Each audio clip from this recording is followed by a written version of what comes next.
Alfredo almost wept. Comandante, there is a war on. We have had no coffee now for a long time. How sorry I am. This damned war. I put my hand in my pocket and took out a little packet of real coffee. Here, Don Alfredo. Here is our mocha. It's for you, the chef, and a cup for me, okay. Alfredo's eyes shone.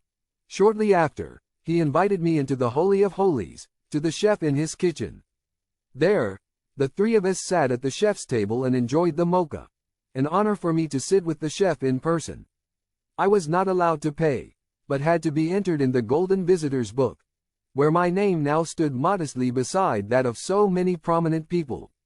Relaxed and at peace, I strolled through the night up the Veneto, to enjoy a bed again after so long. Next morning, a car from the liaison officer took me to Frascati, the wine center near Rome, where Kesselring had his HQ. There, time had stood quite still, not a trace of the war. It was already spring there and, surrounded by its vineyards, the romantic town nestled against a hill. I was admitted at once to Kesselring. He was apparently fully informed.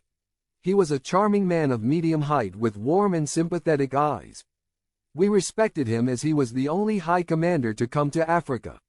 How was the flight? He asked. Did Seidmans Heinkel bring you safely over the pond? He had a good laugh when I told him the tale of the 20mm cannon.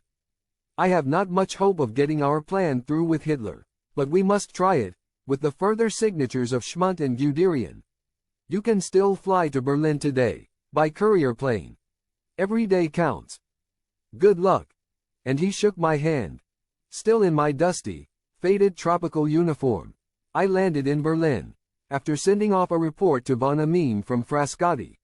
What a contrast to Rome. The city presented a picture of destruction. Many of the houses were now just ruins and the faces of the once busy Berliners were gray. One could see that they no longer believed in the final victory of Hitler and Goebbels, though no one dared say as much. The danger of denunciation was too great. That same evening, I was admitted to General Schmundt. He, too, was well briefed. Responsible for the personnel side of the evacuation measures, he signed the plan without even reading it.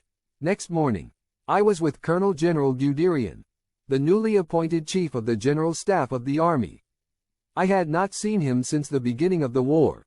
He looked tired, only his eyes had their old sparkle.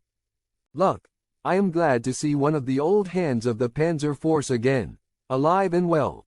How many from the early days of our proud force have already gone? We have just lost Stalingrad. You know, perhaps, how many experienced officers and men have fallen there, or been taken prisoner. And now the same thing is looming in Africa. I cannot even think about the seasoned members of the 3 divisions of the old Africa Corps with their desert experience, or the new divisions sent. That is why I agreed at once to the evacuation plan, which had, of course, already been drawn up by Rommel, though we all had little hope that Hitler would agree to it. The idea of sending you to him, as an old trooper from the front, carries more weight, at any rate, than our opinion, which is regarded by Hitler as defeatist into Tunisia. You can still go today, by the night train, and be in Berchtesgaden tomorrow morning. Colonel General, one question before I leave. Why have you come back now, after Hitler had fired you? It's something we often ask ourselves. Listen, Guderian replied, if I had refused, as I would have much preferred, someone else would be sitting in my chair, who might have known nothing of panzer tactics, or who might have been just a yes man to Hitler's ideas. As it is, I can try to save what is to be saved and make some attempt to prevent the worst from happening. There is now, more than ever, the threat of an invasion by the Western Allies in Italy or southern France, or both. For that, I need an intact, experienced panzer force. Whatever I can do for all of you, I will do. Guderian then made a surprising request. Look, you have very good relations with Rommel, have not you? As I have not come across him for some years, I would be very interested in a talk with him. If you should meet Rommel at Führer HQ or anywhere else, please ask him whether he would agree to a meeting, preferably in Munich. No one must know of it. Hitler would at once suspect a conspiracy, with dire consequences for us.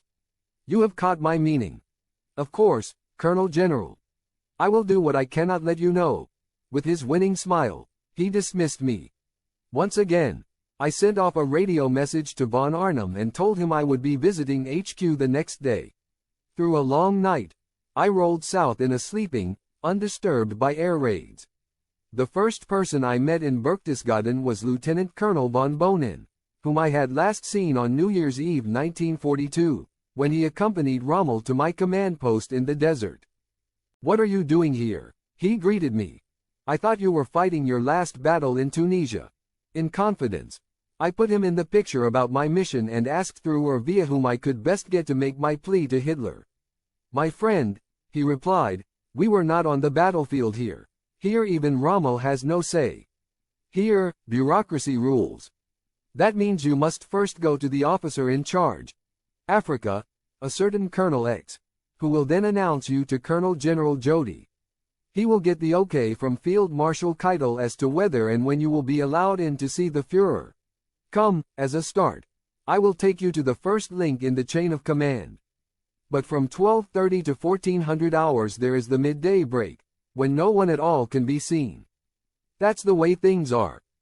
In Africa, well over 100,000 men are bleeding and fighting for their lives, but here, the midday break must be observed, while the war comes to a stop."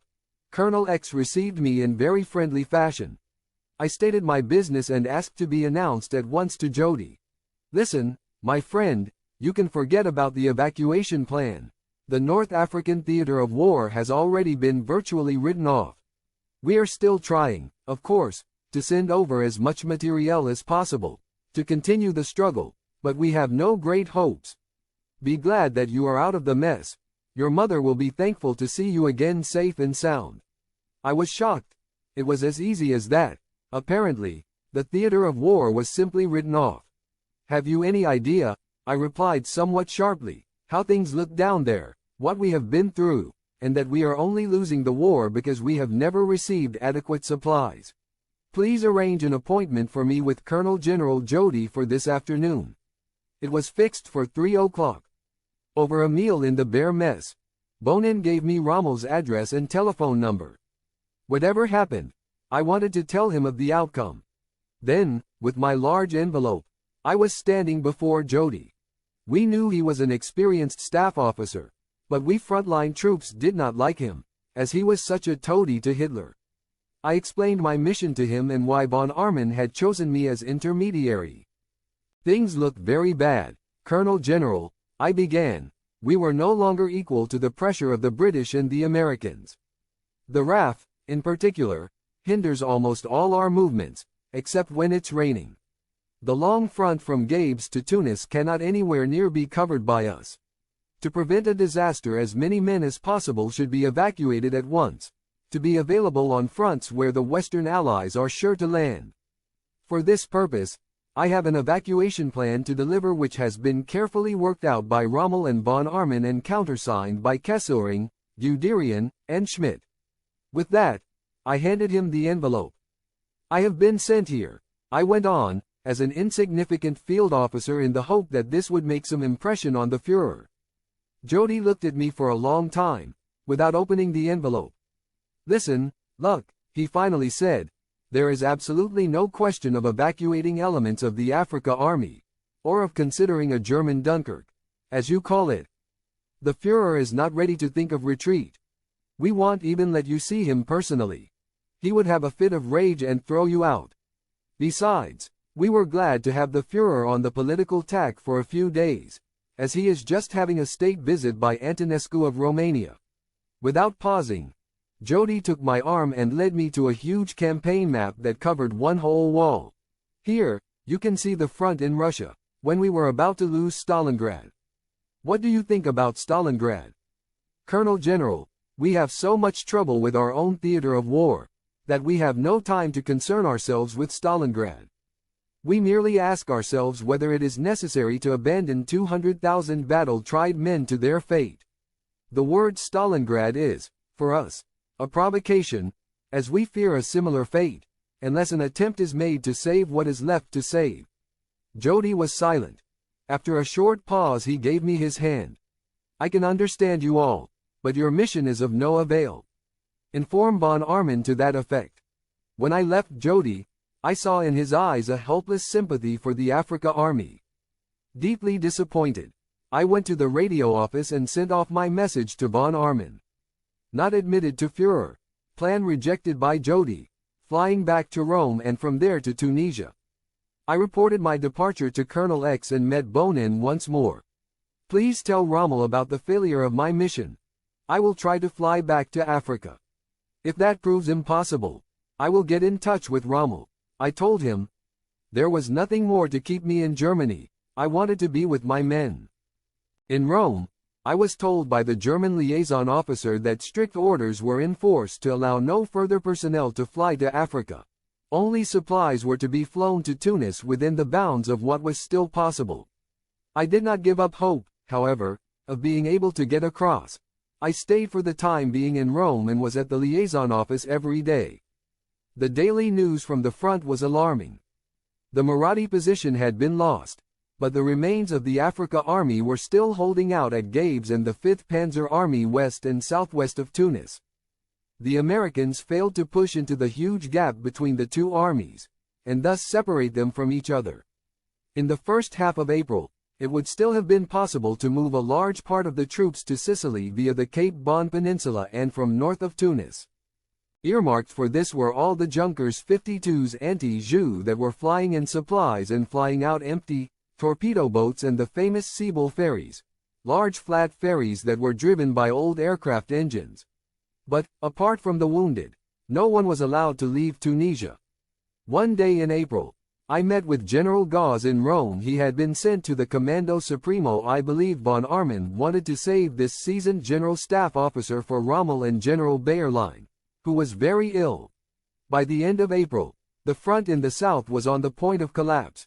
Hardly any ammunition, fuel, or replacements were getting across. Suddenly, an order from Führer HQ arrived in Rome. A start is to be made at once with the evacuation of German and Italian troops from Tunisia. All available means of transport are to be employed. And what followed was the very evacuation plan that I had delivered to Jody weeks before. Junkers, torpedo boats, and Seabull ferries were brought into action. My battalion was still in the south with the Africa Army. It would have had no chance of getting through to the north to the Cape Bon Peninsula. I received a last radio message from Captain Bernhardt. Have no fuel or ammunition left, immobile awaiting decisive attack. We greet our commander and our families. Panzer Reconnaissance Battalion 3. When the first officers and men arrived at the airfields for evacuation, American tanks were already there. Come on boys, it's all over, they informed our troops. Hands up, at HQ, they had hesitated for over 2 weeks, only to attempt a German Dunkirk after all. Thousands could have been saved if Jody had authorized our plan at once. On the 6th of May, after an all-out offensive by the Allies, the German-Italian remains of the proud Africa Army surrendered. More than 130,000 German soldiers went into captivity. To be taken prisoner has been regarded, from time immemorial, as a national or personal disgrace. Although humane treatment could have been expected from the British and Americans, many tried to avoid capture. A few succeeded in adventurous ways. Some members of the paratroop division got to Sicily by tying themselves to the undercarriage of the few overfilled Jug 52s. Lieutenant von Mucius, from my battalion, turned up in Rome. Since we had no reconnaissance vehicles or ammunition, he reported, I was with our supply section in the Cape Bon Peninsula. When everything was coming to an end, I happened to discover a Seabull ferry in a bay, intact and well camouflaged. Technicians established that the ferry was ready to start. I asked the men, wandering around aimlessly in the area, who would like to come to Sicily with me. Nearly 100 came forward, with whom I set off before dawn. Sailing only by my compass, we reached a port in Sicily without interference. There we were not allowed to land because we had no ship's papers. All right then, I shouted to the Italians, we will put to sea again. We came ashore in an unguarded bay. Here we are, to rejoin our units. Lieutenant von Weichmar, from my battalion, who, after the war, was a correspondent with the UP agency in Germany and is today our ambassador in London.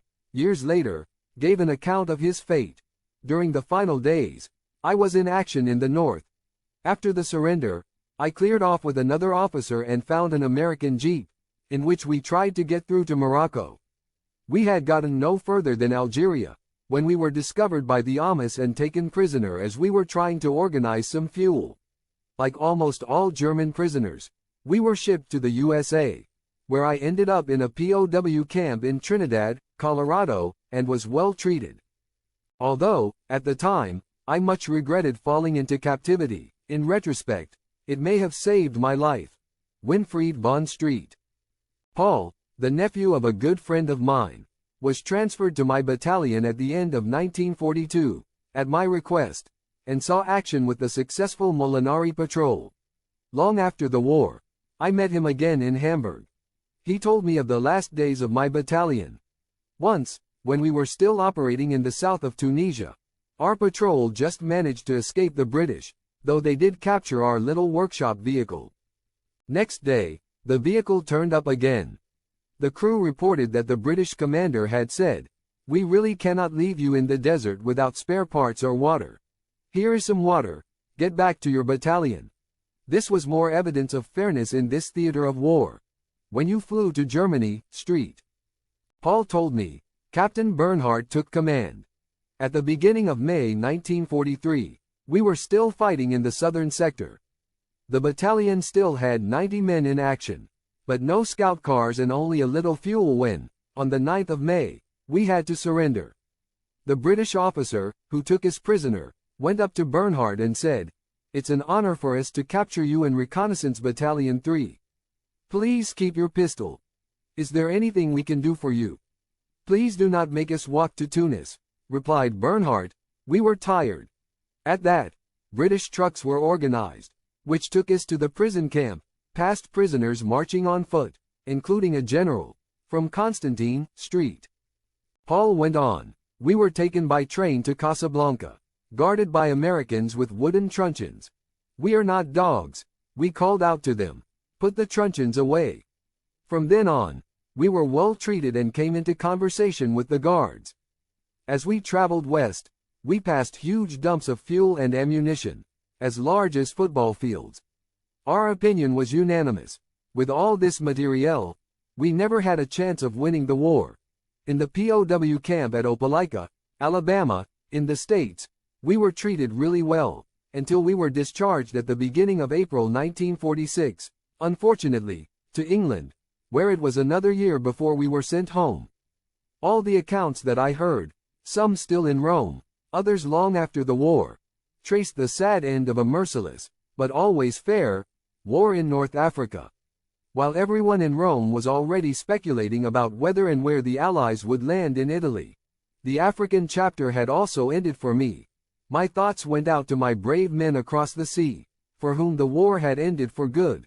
Once again, my train rolled north, over the Apennines, the plain of the Po and the Alps. The countryside seemed so peaceful that I could hardly believe the Italians could be feeling the horrors of war in their own homeland. It was warm and summery. In passing, I saw people going about their work. Through the liaison officer in Rome, I received a movement order to Berlin via Munich. In Munich, I not only wanted to see a few friends again, but to concern myself mainly with the meeting that Guderian had requested with Rommel. I was allotted a room in the famous Four Seasons Hotel, which belonged to the brothers Walterspiel. I contacted Rommel by telephone at Semmering, where he was undergoing treatment. I told him of the unsuccessful mission and the hopelessly delayed permission to evacuate. Rommel made no comment. His telephone may have been tapped. In somewhat coded form, I conveyed Guderian's request, to which Rommel agreed at once. After referring back to Guderian, a day was arranged for a meeting at the Seasons. I asked Walterspiel to reserve a room and to keep this meeting of the prominent generals secret under all circumstances. I welcomed Rommel on the day of the meeting and he questioned me closely about events during the last days before I was sent to Europe. He said that at the time he had fallen from favor with Hitler and that he was glad to be having an exchange of views with Guderian after such a long while. Shortly after, Guderian arrived. He greeted me briefly and the two men retired for their talk. I have never heard anything of its content. Walter Spiel, who felt honored by the distinguished visitors, had reserved a table for me somewhat apart from the hotel guests, and he now dished me up a meal from his black market store that could not have been ordered by an ordinary guest even for a large sum of money. As I was smoking a cigarette in the lounge while waiting for Rommel and Guderian, an elderly lady of good appearance came to my table. "You do not mind, do you?" she said, and, with that, took a silver box from her handbag, picked up my cigarette butt from an ashtray and put it in the box, in which I could see she already had several others. "Please excuse me," she said in some embarrassment, "but the tobacco ration is so small that I roll my own from the remains of cigarettes. Now that coffee has been unobtainable for so long, cigarettes are all I have left to see me through the bad times. Do excuse me." I was profoundly shocked. How hard it must have been for those at home to cope with rationing, air raids, and anxiety about their men at the front. When I gave the lady the rest of my pick of cigarettes, she smiled at me gratefully. Rommel and Guderian came into the lounge separately. A quick handshake, "All the best to you, luck," and the two men were gone. After staying for a few days in Munich, I traveled on to Berlin, to the bombed one-time capital of Europe. Wenzel Ludeck, my orderly officer in Africa and the former assistant director with UFA, had offered me his penthouse near the Kurfürstendamm as a place to stay while I was in Berlin, and I gladly accepted. I reported officially to the replacement section, and picked up my faithful Mercedes Cabriolet. To see about my next posting, I had to call at the personnel office. I sent my name directly to General Schmundt, to whom I gave an account of the unsuccessful mission. What lay in store for me? The Eastern Front. Schmundt cut short my reflections. "Look, you are assigned with immediate effect to the commander reserve for 1 year. We have lost so many commanders that we are having to form a reserve for a possible new theater of war in Italy or France. I will find you a job in which you can pass on your experience." I was horrified. Not, for God's sake, a whole year of sitting around at home. I wanted to be back at the front. Suddenly a thought struck me. "General, you cannot do this to me. Let me make you a suggestion. Instead of a year, only 6 months, and that in Paris, where the army has its school for panzer reconnaissance commanders. That's where I can best pass on my experience to future cuz. What do you think of that?" Schmundt could not help laughing. "That's typical of you reconnaissance people, always flexible and ready with novel solutions." I agree. A few days later, I was officially posted from August 1943 to March 1944 to the school in Paris, where I was to report to Colonel von Weichmar, a cousin of my predecessor. Meanwhile, it was the end of May 1943. The warm spring made the troubled city of Berlin seem somewhat less implacable. I installed myself in the penthouse. Each evening it had to be blacked out. The little suitcase always stood ready. It contained my most important papers as well as my stock of coffee and cigarettes, which I had organized at the supply depot in Tunis. As soon as the sirens wailed, and that happened almost every day, I hurried with the suitcase to the air raid shelter. In Berlin's sea of houses I could not stay outside during air raids. The danger of being hit by debris or bomb fragments was too great. Besides, everyone had to comply with the directions of the air raid warden. The Allies were now dropping more incendiary bombs, which immediately set off great area fires, or if there was a wind, the dreaded firestorms. Naturally, my penthouse was particularly vulnerable, but I accepted the risk. I, too, now received food stamps, too many to go hungry, too few to eat one's fill. The food was better at the replacement section. The men, after all, had to be made fit for frontline service. In the Mercedes, I shuttled back and forth between the Kurfürstendamm and the barracks. Many of my friends were no longer to be found. Some had fled into the country. Others, especially my Jewish and literary friends, had disappeared forever. Those who had not been able to escape abroad had probably been sent to concentration camps. We frontline soldiers, but also the friends I asked, knew of the existence of the camps in Berlin. Nearby Sachsenhausen was the best known, and in connection with them we knew the term protective custody. But we had no idea of what took place behind the barbed wire. At the beginning of June, I was invited to a party given by a Prussian princess, whom I became acquainted with before the war through my friend von Papen. On account, probably, of my exotic aura of having come from Africa, but no doubt even more on account of my present of coffee, I was the favored guest.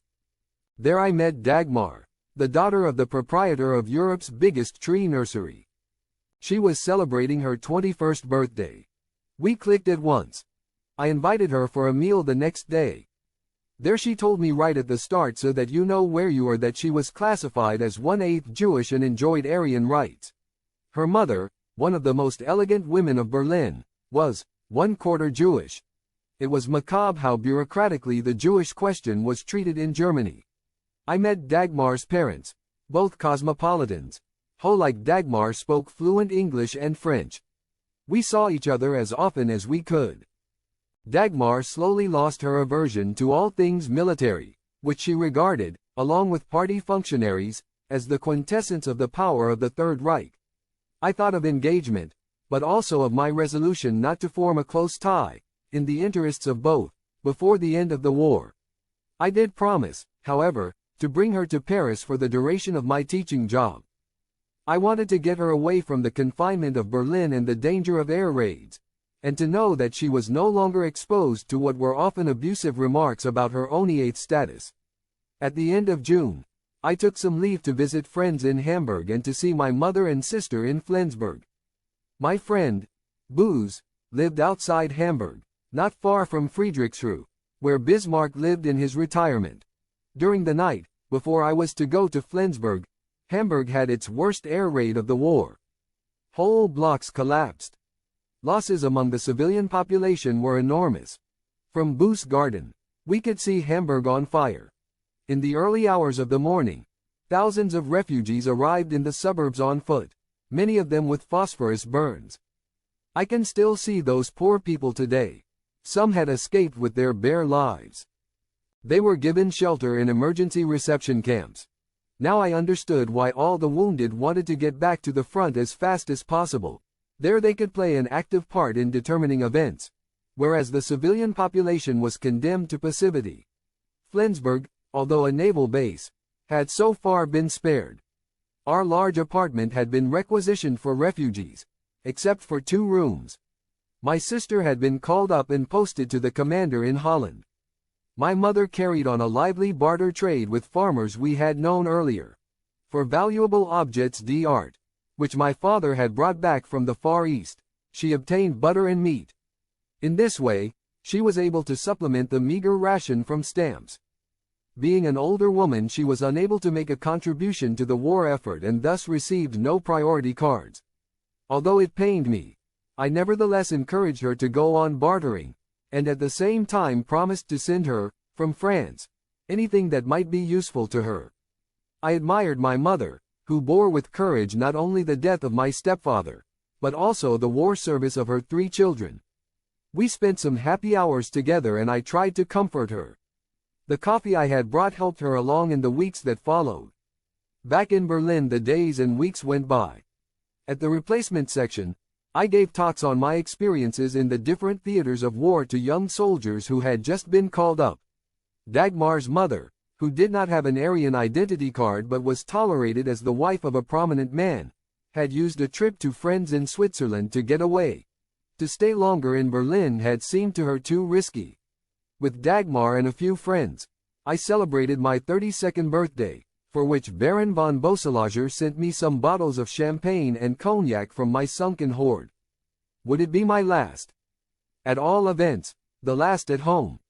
August 1943. Time to go, into a future that was becoming ever more uncertain.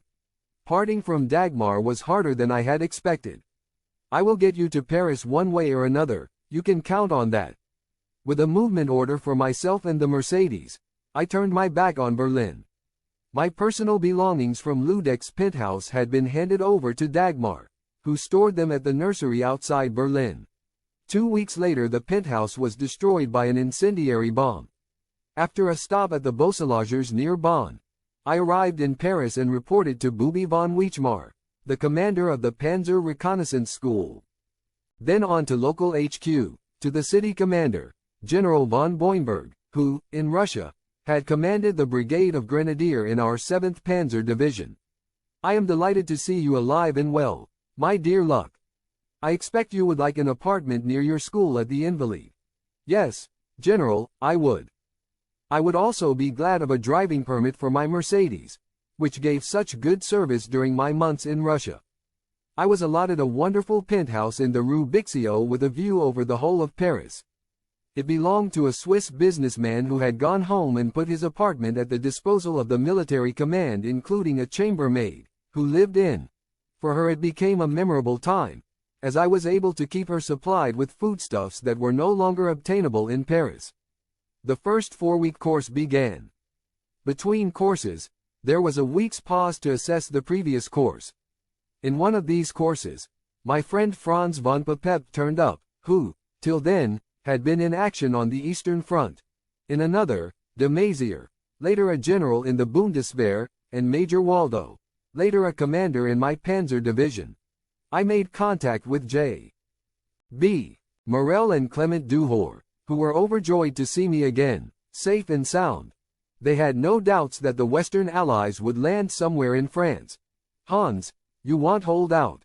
You cannot win this war, with 2 fronts and the overwhelming material. Once again, stay here when things come to an end. We will see that you were not discovered. You know I cannot do it, I replied. We have been brought up differently and taken our oath. So I must, if need be, see it through to the bitter end. After I had been in Paris for a few weeks, Clement came to my apartment in great agitation. Hans, the Gestapo have arrested J. B. We don't know where he is. I presume he belongs to the resistance or that he had made disparaging remarks about the Germans. You know, of course, that J. B. is a great patriot and was a serving officer in the French army. I promised Clement to do whatever was possible. It so happened that a very high Gestapo man lived in the same house as me in the Rue Bixio. We had met a few times in the elevator or on the street and had exchanged a few words with each other. He seemed to see in me the good type of frontline soldier and in some way to admire me. I decided, albeit reluctantly, to ask for his help, and called on him in his apartment. I had mentioned J. B.'s name. I went on, listen, M. Morel fought against me in 1940. He was a brave opponent and is a staunch patriot. I don't believe he would have said anything disparaging about us Germans. He thinks too much of me for that. He may have said that after Stalingrad in North Africa this war is now taking a decisive turn. If so, that's an opinion I can only share. I would be grateful if you could get M. Morel released. This was undoubtedly risky. What I had said would itself be regarded by the Nazis and the Gestapo as defeatist. 4 days later, J. B. turned up in my apartment. He had tears in his eyes. Hans, I won't ever forget what you have done. I conveyed my thanks to the Gestapo man with a bottle of cognac. Meanwhile, I was trying to get Dagmar to Paris.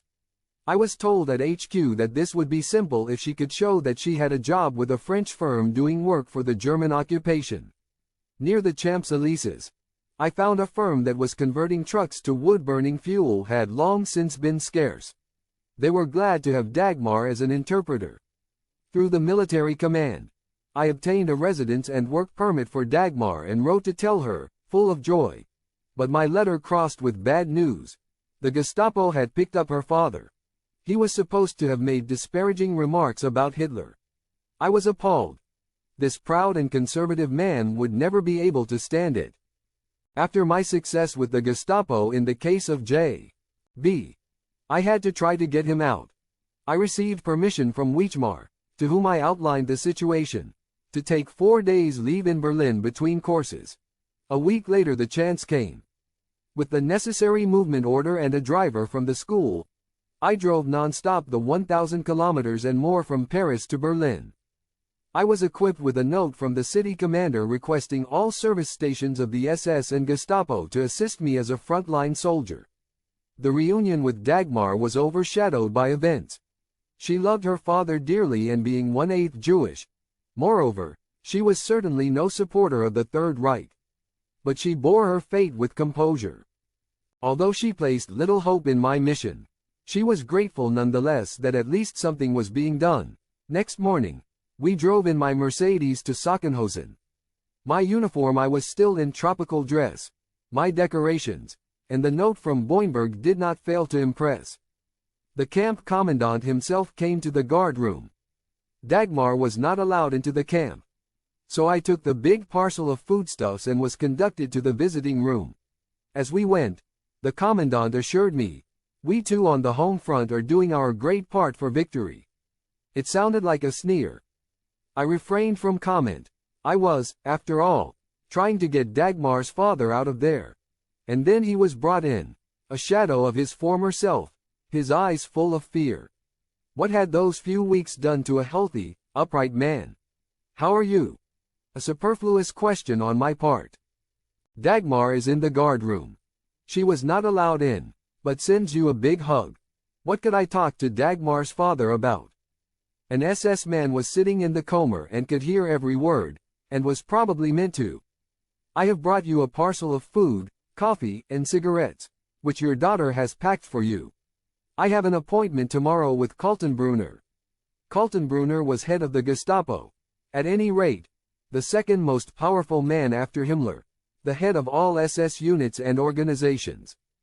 "I have a letter of recommendation with me and will press for your immediate release."